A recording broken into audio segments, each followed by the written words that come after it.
Vitajte v politickej aréne. Europoslankyňa zo Smeru Katarína Rod Neveďalová bola hosťom v diskusnej relácii s názvom Európa od A po Z, ktorá sa vysiela na JOJ24. Oponenta jej robila europoslankyňa z KDH Miriam Lexman.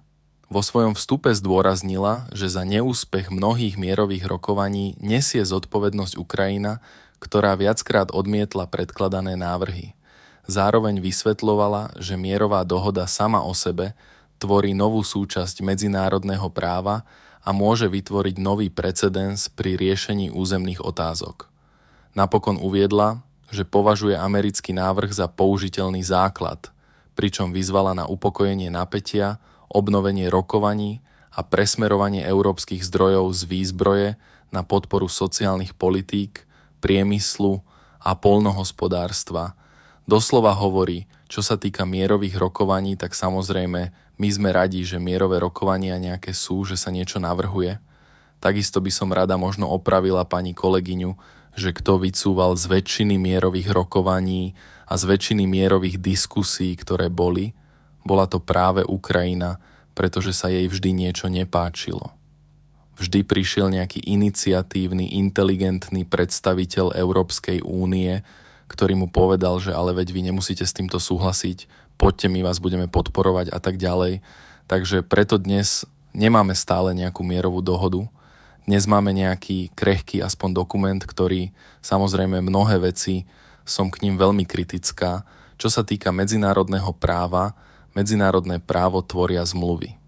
Čiže to je jedno, že niečo je napísané v ukrajinskej ústave, pani kolegyňa, to je ich národný dokument, ale keď si budeme hovoriť o nejakom vyriešení nejakého vojnového konfliktu, o nejakej mierovej zmluve, tak práve tá mierová zmluva bude tvoriť súčasť medzinárodného práva nejakej dohody, ktorá bude niekde existovať.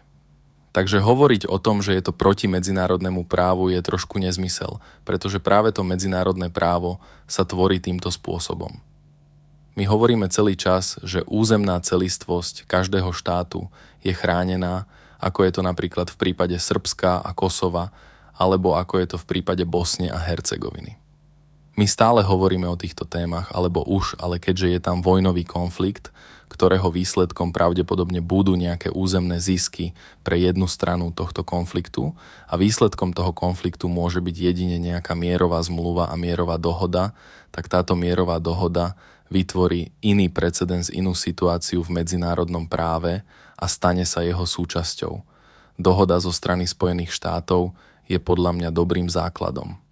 Odmietam tieto nezmysly, ktoré tu všetci tvrdia, že ktokoľvek povie, že je to dobrý návrh, tak je to vlastne ruský naratív, lebo to je totálna sprostosť, treba to povedať na rovinu. Ktokoľvek príde s nejakým mierovým plánom, si zaslúži, aby sa o ňom debatovalo a konečne sa o tomto konkrétnom mierovom pláne debatuje, pretože súčasťou tohto návrhu je aj to, že Spojené štáty už povedali, že buď toto, alebo už naozaj vás prestaňme my financovať. A potom som zvedavá, dokedy Európska únia ešte vydrží s tým svojím do posledného eura, do posledného človeka a s tými svojimi návrhmi, že nie je toľko vojakov, ešte jadrové zbranie im dajme a ešte neviem čo všetko. Mali by sme sa tu všetci ukludniť, podporiť to, aby si tie dve strany konečne sadli za rokovací stôl, aby hovorili, aby sa na niečom konečne dohodli a prestali tam zomierať ľudia. Lebo tento konflikt už nemôžeme si nikto dovoliť, nie len ľudsky, ani ako proste morálne, aby sme ho ďalej podporovali, ale aj tie ľudské životy, ktoré tam vyhasínajú a tie peniaze, ktoré to stojí, už na to naozaj nikto nemá peniaze a už treba s tým skončiť. Všetky peniaze, ktoré máme v Európskej únii, ideme dávať na zbrane. My tu hovoríme o konkurencieschopnosti, o vytváraní nových pracovných miest, ale tie nové pracovné miesta vidíme len v tej obrane.